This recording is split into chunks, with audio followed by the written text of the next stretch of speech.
नमस्कार दोस्तों, मैं आर डी यादव जॉब मंत्रा चैनल पे आप सभी का स्वागत करता हूं। आशा करता हूं आप सभी लोग अच्छे होंगे और अपनी तैयारी बेहतरीन तरीके से कर रहे होंगे। दोस्तों, आज हम बात करेंगे प्रीवियस ईयर क्वेश्चन की सीरीज में हिंदी की।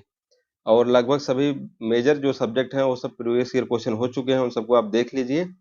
और Allahabad high court RO ARO computer assistant APS या group C group D driver, अब तक जितने भी एग्जाम हुए हैं इलाहाबाद हाई कोर्ट के, उनमें जो जो भी हिंदी के क्वेश्चन आए हुए हैं वो सब मैं आप लोगों को यहाँ पे कंप्लीट करा दूंगा।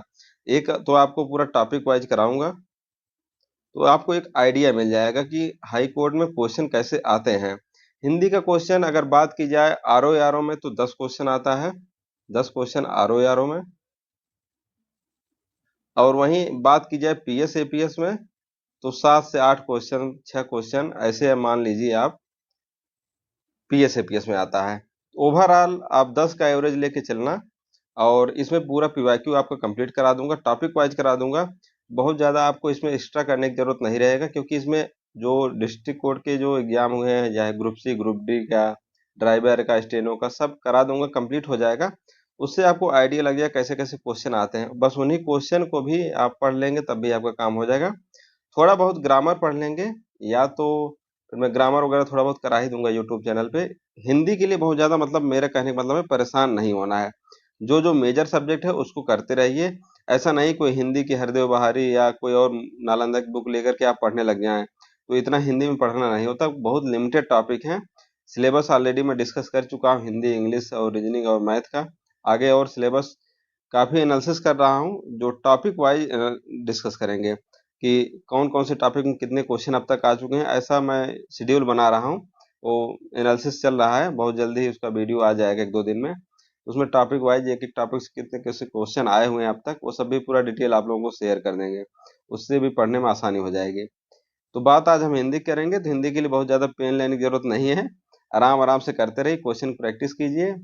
और पढ़ना कैसे अगर बात की जाए, पहले पीवाईक्यू देख लीजिए। पीवाईक्यू के बाद आप लूसेंट हिंदी की जो बुक आती है उससे देख सकते हैं, लूसेंट हिंदी, वहां से, या आदित्य पब्लिकेशन बुक हो वहां से देख सकते हैं। आदित्य में थोड़ा बहुत ज्यादा दिया गया है, उतना जरूरत है नहीं यहाँ पे।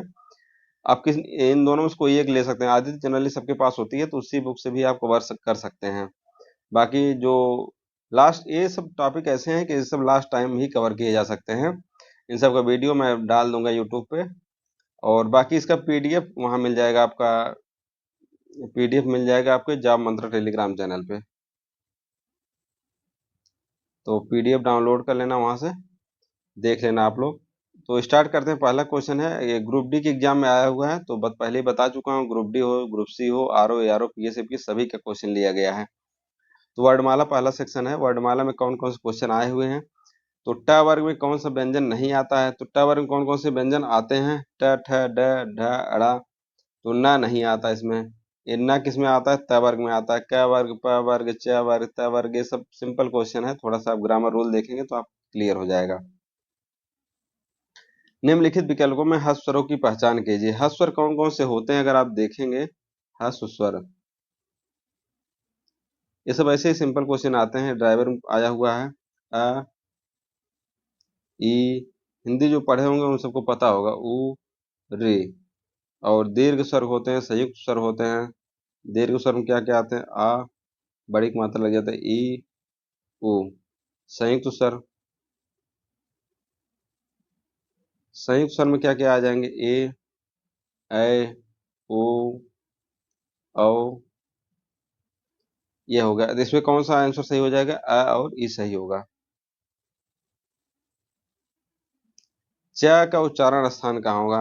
अब कंठ, तालब, दंत, ओष्ठ, मूर्धन, ये सब चीजें आप याद रख लीजिए थोड़ा सा, तो चीजें आसान हो जाएगी। तो च कहाँ आ जाएगा, तालुब। क वर्ग कहाँ आता है, कंठ। जो नासिका वाला ड, ञ, ड़, न, म, ये सब किसमें आते हैं, नासिका में। कंठ, तालुब, ओष्ठ, मूर्धन, ये सब चीजें याद रखिए आप। हिंदी में मूलतः वर्ड कितने हैं, हिंदी में मूलतः वर्ड कितने हो जाएंगे, 52। और ये आरओ के एग्जाम में आया हुआ क्वेश्चन है, हिंदी में मूलतः वर्ड क्या हो जाएंगे, 52। ऊपर वाला किस में आया हुआ था, ग्रुप डी में आया हुआ था। अब इसके बाद आरओ यार में जो क्वेश्चन आया हुआ है, वर्ण उस मूल को कहते हैं जिसका खंड न हो। वर्ण उस मूल का ये आरोह की ज्ञा में आया हुआ, तो क्या आंसर क्या हो जाएगा? ध्वनि। वर्ण उस मूल ध्वनि को कहते हैं, यहाँ पे गैप था, वर्ण उस मूल ध्वनि को कहते हैं जिसका खंड ना हो। शब्द का वर्ग किस आधार पर तय किया जाता है? तो शब्द का वर्ग किस आधार पर तय किया? सभी के आधार पर किया जाता है, गुण के आधार पर, व्युत्पत्ति के आधार पर, अर्थ के आधार पर। इसमें कोई भी आंसर सही नहीं था, इसमें सभी को फुल मार्क्स मिला था। निम्नलिखित में संयुक्त स्वर कौन से संयुक्त स्वर और दीर्घ स्वर, ह्रस्व स्वर, ये सब बता दिया हूँ कौन कौन संयुक्त स्वर हो जाएंगे। ओ संयुक्त स्वर है। वो बनता किससे है? अ प्लस आ। ये इतना जरूरी नहीं है, ये तो मैं इसको सॉल्व कराने के लिए देखा था इसलिए बता पा रहा हूँ, मैं तो हिंदी वगैरह छूट गई है। ये तो आप लोगों के सहूलियत के लिए सब करा देता हूँ कि आप लोगों को कम से कम पता चलता रहे कि क्या क्या पेपर में आता है। नहीं तो लोग इतना भ्रमित करते हैं कि हाई कोर्ट में ऐसा पेपर होता है, वैसा क्वेश्चन आता है। बिल्कुल सिंपल क्वेश्चन आता है, ऐसे नहीं इसकी कट ऑफ जाती है 80%, 90%, इसीलिए कट ऑफ जाती है। आप देखेंगे 200 में कितना लाएंगे आप? 160 70 लाएंगे, 160 लाते हैं तब हो गया 80%। समझ रहे हैं? यहाँ पे कम से कम 170 का टारगेट आप करके चलेंगे तो बेटर रहेगा। 170 के लिए कितना हो जाएगा परसेंट? 85। क्वेश्चन सिंपल सिंपल, अब आप लोग देख के बताइए क्वेश्चन सिंपल है कि नहीं सिंपल है। अब लोग बताएंगे ऐसा नहीं वैसा हो जाएगा। अस्पर्श व्यंजन को और कौन से व्यंजन बोला जाता है? यहाँ पे था, टाइपिस्ट ने एरर कर दिया, वर्गीय व्यंजन भी कहते हैं अस्पर्श व्यंजन को। री कौन सा स्वर है? री, इसको पहले भी बता चुका हूँ, री कौन सा स्वर में आएगा? ह्रस्व स्वर में आएगा री। संयुक्त स्वर में क्या क्या आता है? ओ, औ, उ। दीर्घ स्वर में आ, ई, उ। संयुक्त स्वर में ए, ऐ, ओ, औ आता है। एक ध्वनि जब दो व्यंजनों से संयुक्त हो जाए तब वह ध्वनि क्या कहलाती है? संयुक्त स्वर, अभी बताया हूँ। ये सब आरो यारो की ज्ञान में देख रहे हैं। री का उच्चारण स्थान क्या है? कंठ, तालव्य, दंत, ओष्ठ। अब इसमें किस में आएगा? ये इतना डिटेल लिखना, ज्यादा लिखना पड़ जाएगा। आप आदित्य या लूसेंट आप बुक देखेंगे, उसमें सब दिखा गया है कौन कौन सा है। कंठ, तालव्य, दंत, ओष्ठ, मूर्धन्य। तो यहाँ पे कौन सा होगा? री किस में आता है? मूर्धन्य में आता है। मूर्धन्य में और कौन कौन सा आता है? री, री। ट वर्ग पूरा मूर्धन्य में आता है, ट वर्ग। त वर्ग दंत में आता है, प वर्ग ओष्ठ में आता है। प वर्ग का उच्चारण स्थान क्या है? ओष्ठ है। क का क्या है? कंठ। च का क्या है? तालव्य। ट का क्या है? मूर्धन्य। त का क्या है? दंतव्य। ऐसे चीजें हैं, ऐसे आप लोग भी याद करेंगे, याद हो जाएगा, बहुत आसान काम है। तो ऐसे मैं भी ऐसे ही याद करता था जब यूपी पॉलिसी का एग्जाम लोअर पीसीएस का देना होता था। स का उच्चारण स्थान क्या है? स का उच्चारण क्या है? ओष्ठ। स, स मूर्धन्य, मूर्धन्य है। मुक्ताक्षर का उदाहरण क्या है? एक तो मुक्ताक्षर, एक बद्धाक्षर, दो वर्ड होते हैं। अक्षर के दो प्रकार हैं।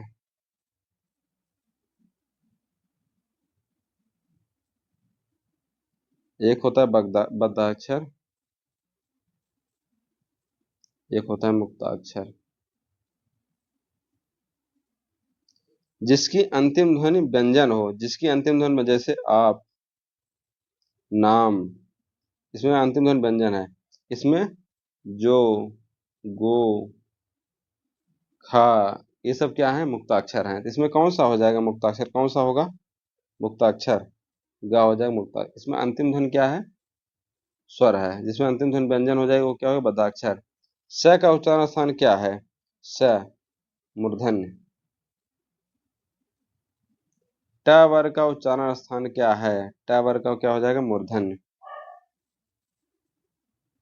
बद्धाक्षर का उदाहरण क्या है? बद्धाक्षर भी बता चुका हूं आप लोगों को, इसका आंसर क्या हो जाएगा? एक बद्धाक्षर। अब बाकी क्या है? मुक्ताक्षर। व का उच्चारण स्थान क्या होगा? व का दंतोष्ठ।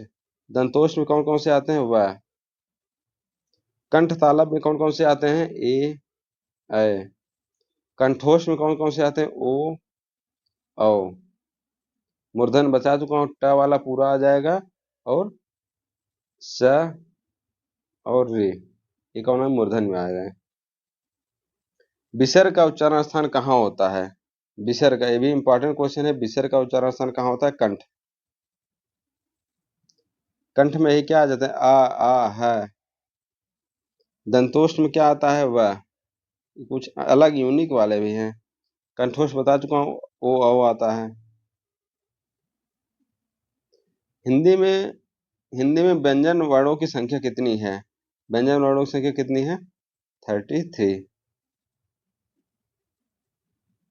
अंतस्थ व्यंजन क्या कहलाता है? अंतस्थ व्यंजन अर्धस्वर कहलाता है। अंतस्थ व्यंजन क्या कहलाता है? अर्धस्वर। दीर्घ स्वर, ह्रस्व स्वर, संयुक्त स्वर, ये सब अंतस्थ व्यंजन कितने होते हैं? 4। ये क्वेश्चन कई बार आता है। 4 होते हैं, य, र, ल, व, अंतस्थ होते हैं। इनका स्थान स्पर्श और उष्म वर्णों के बीच होता है। और व्याकरण मुख्यतः 3 प्रकार के होते हैं, स्पर्शी, अंतस्थ और ऊष्म होते हैं। ऊष्म व्यंजन कौन कौन से होते हैं? ऊष्म स है, ये क्या है? ऊष्म व्यंजन। अंतस्थ कौन है? य, र, ल, व, ये क्या है? अंतस्थ। ये ऊष्म। ये सब आप लोग याद रखिएगा एग्जाम के टाइम पे। रचना या व्युत्पत्ति के आधार पर शब्दों के प्रकार में से एक है। तो रचना व्युत्पत्ति के प्रकार पे कौन से हैं? इसमें रचना के आधार पर तो 3 भेद होते हैं, रूढ़ शब्द, यौगिक शब्द, योग रूढ़ शब्द। व्युत्पत्ति के आधार पर 4 होते हैं, तत्सम, तद्भव, देशज, विदेशज। इसमें नन आप दीज मार्क करें तो सही रहेगा, क्योंकि योग रूढ़, ये अगर आप व्युत्पत्ति के आधार पर देखें, रचना के आधार पर, व्युत्पत्ति के आधार पर देखेंगे तो तत्सम भी आ जाएगा इसमें, तो इसीलिए नन ऑफ द हो जाएगा, क्योंकि दोनों आ रहा है इसमें। 6 वर्ण का क्या हो जाएगा इसमें? किससे योग से बनता है? क प्लस स, क प्लस स, बी वाला आंसर सही होगा। ऐसे 2-3 हैं, इनको भी याद रखिए। त्र कैसे बनता है? त प्लस र। ज्ञ कैसे बनता है? ज प्लस य। स्र कैसे बनता है? स प्लस र। य, र, ल, व क्या है? अंतस्थ व्यंजन है, ये बता ही चुका हूं आप लोगों को। अंतस्थ। ऊष्म व्यंजन क्या होते हैं? स है। स्वर बताइए, इसमें कौन सा स्वर है? ग्रुप डी में आया हुआ बिल्कुल आसान क्वेश्चन। अनुस्वार के संबंध में कौन सा कथन उपयुक्त नहीं है? अनुस्वार होता क्या है? स्वर ऐसे जो होता है, इसके उच्चारण में नाक से अधिक श्वास निकलती है, जैसे अंश,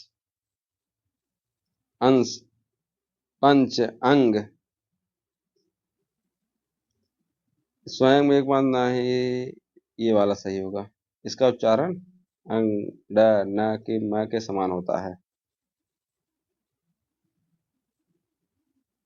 अगला टॉपिक है, ये वर्णमाला से जितने क्वेश्चन आए हुए थे, high court, group C, group D, PS, APS, RO, ARO, सब करा दिया हूँ। अब वर्तनी और वाक्य शुद्धि से कराते हैं। वर्तनी की दृष्टि से क्योंकि हिंदी में बहुत समझाने के लिए नहीं था, इसलिए थोड़ा भी क्वेश्चन बहुत सारे ले लिया हूँ, कम से कम 50-60 क्वेश्चन है। वर्तनी की दृष्टि से अशुद्ध विकल्पों का पहचान कीजिए। तो इसमें कौन सा अशुद्ध है? इप्सित और आत्मतत्व, इप्सित और आत्मतत्व, ये दोनों वर्तनी अशुद्ध है। शुद्ध क्या होगा? इप्सित हो जाएगा यहाँ पे, और आत्म तत्व हो जाएगा। ये गलत दिए गए यहाँ पे।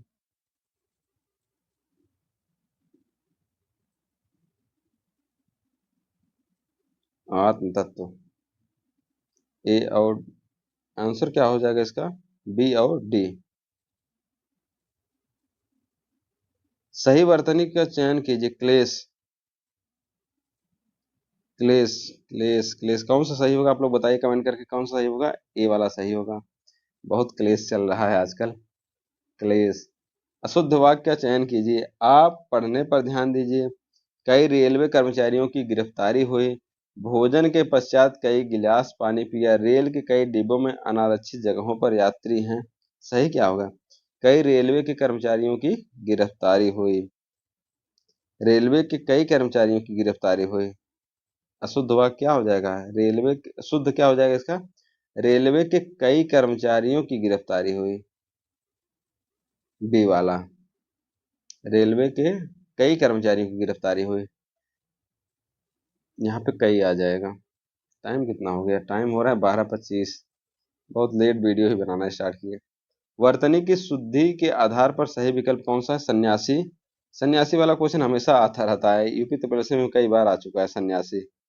कुछ क्वेश्चन इसमें ऐसे कई बार आते ही रहते हैं वर्तनी शुद्ध में, ऐसे इंग्लिश में भी है। माणिक्य का सही उत्तर क्या हो जाएगा? माणिक्य।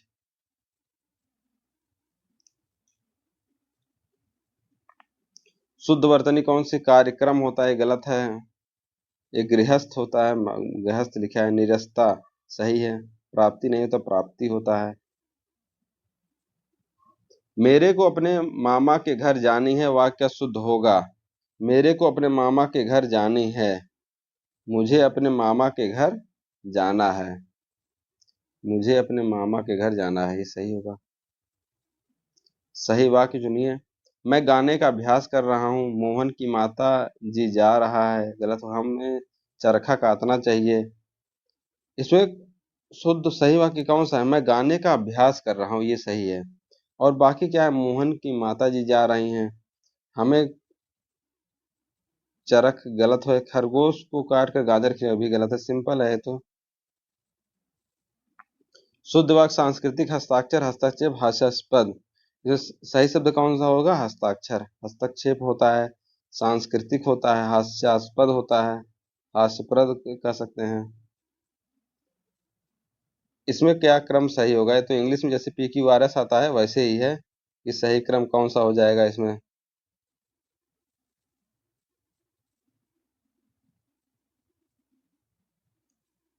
शहीदों का एक ऐसा स्मारक बनाया जाए जिसमें क्रांतिकारी आंदोलन के इतिहास का अध्ययन और अध्यापन हो। इंग्लिश में, हिंदी में तो आसान रहता है, ये भी बहुत आसान है।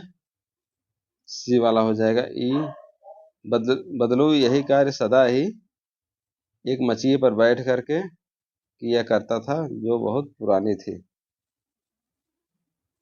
अब आ गया आरओ का 11वां क्वेश्चन। मजदूर दिनों रात काम करता है, इसका सही आंसर क्या होगा? मजदूर दिन रात काम करता है। डी। शुद्ध वाक्य कौन सा होगा? मेरा मन कभी कभी बैठ जाता है। मन कभी कभी मेरा बैठ जाता है, इसमें क्या आंसर हो जाएगा? मेरा मन कभी कभी बैठ जाता है। कौन सा शुद्ध है? राष्ट्रीय। राष्ट्रीय। राष्ट्रीय दोनों को सेम ही लिखा गया है।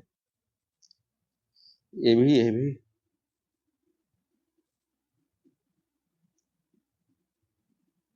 एक ऑप्शन सही होगा। आरओ यारो दोनों में आया हुआ, एक 21 में आया, एक 22 में आया हुआ है। गलत दिया डेट, 2022 आरओ यारो एक ही साथ हुआ था। आपके साथ उचित न्याय होगा, इसका सही आंसर क्या हो जाएगा? आपके साथ न्याय किया जाएगा। उचित और न्याय, न्याय तो उचित ही होता है, ये तो अलग।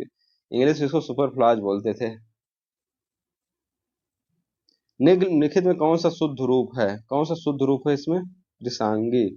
कुशांगी नहीं, कृषांगी है, ये भी गलत दिया है, कृषांगी। और इसका क्या हो जाएगा? चातकी। कोमलांगी होता है इसका, कोमलांगी।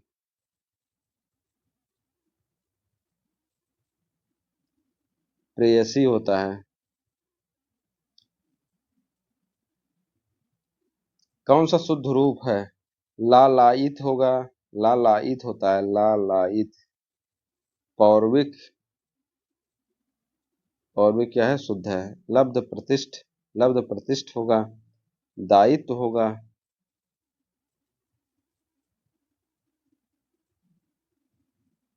शुद्ध नहीं है इसमें। मात्रहीन, मंत्रिमंडल, वक्तृगण, सानंद। कौन सा शुद्ध नहीं है? मंत्रिमंडल। और तो बाकी सही है। मातृहीन सही है। मंत्रिमंडल कैसे हो जाएगा? मंत्रिमंडल ऐसे हो जाएगा। आरो के क्वेश्चन आप देख लीजिए कैसे कैसे आते हैं। शुद्ध का चयन कीजिए। 19 में क्या हो जाएगा शुद्ध का चयन? त्याज्य। पूर्व हो जाएगा पृथक में, यहाँ ऐसे लग जाएगा पृष्ठ। पृष्ठ होता है। दिए विकल्पों शुद्ध मेरा मार है, मेरा नाम है, क्या क्या मेरा नाम आनंद कुमार है, यहाँ पे मिस्टेक कर दिया है टाइपिस्ट ने। मेरा नाम आनंद कुमार है, इसका सही है, ये पे गलत दिया गया है। मेरा नाम श्री आनंद कुमार जी है नहीं, मेरा नाम श्री आनंद कुमार है नहीं, क्योंकि पहले श्री और आनंद जी लगाना अहंकार और शिष्टाचारहीनता को दर्शाता है। तो सिर्फ और सिर्फ क्या होता है? मेरा नाम आनंद कुमार है। शुद्ध शब्द का चयन करें। शुद्ध शब्द का क्या चयन हो जाएगा इसमें? रसायन, रामायण लिखा है रसायन। रामायण अगर कर दे इसको, रामायण। स्वास्थ्य, लहमन मतलब लक्ष्मण। प्रामाणिक ये सही है। अशुद्ध को छांटिए, अशुद्ध शब्द को छांटिए। अशुद्ध अनुस्वार, अशुद्ध शब्द को छांटिए। अंश, खड़ा, सकल, शान, ये सब सही है।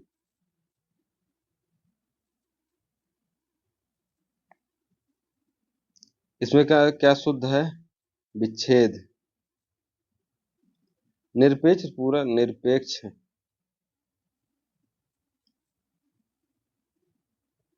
निरपेक्ष।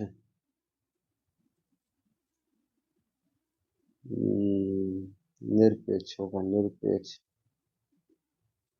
संवाद, तरु छाया, तरु छाया ऐसे होगा। तो ये ऐसे ऐसे क्वेश्चन आते हैं, आप देख सकते हैं। और ये लास्ट क्वेश्चन है आज का। शुद्ध इसमें कौन सा शुद्ध है? तो 24 का आंसर क्या हो जाएगा? यावत जीवन शुद्ध है। और ये बहुत रिपीटेड, मोस्ट रिपीटेड क्वेश्चन है यावत जीवन का, ARO में आया हुआ है। तो ये तब हिंदी का हो गया, और परेशान नहीं होना है, हिंदी की ऐसे प्रैक्टिस करते रहिए। Thank you, best of luck, best wishes, नमस्कार।